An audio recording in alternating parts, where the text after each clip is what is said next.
là đàn đây ở mấy sập chùa Linh hóa này lắm rồi.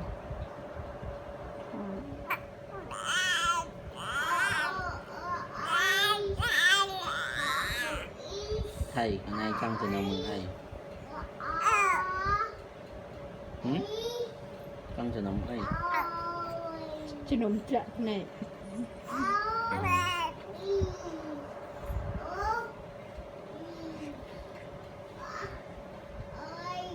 mới vậy đặt camera mà vậy đặt mất Khi nào là ngạc rồi.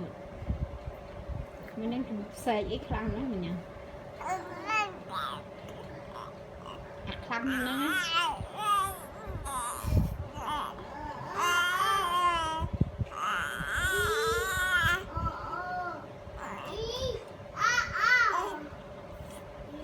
mẹ miên mà đây này chết tại là miên đây này chết Để tụi mình lại chơi chật được.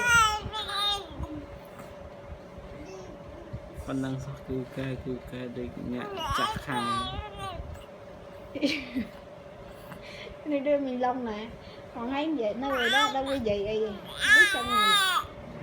Vậy là sao bà?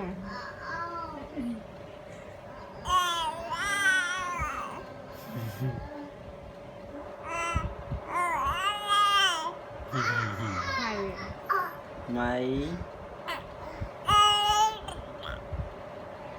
mày còn ai ấy cái còn ai trong người ai trong tư bắt gà người ai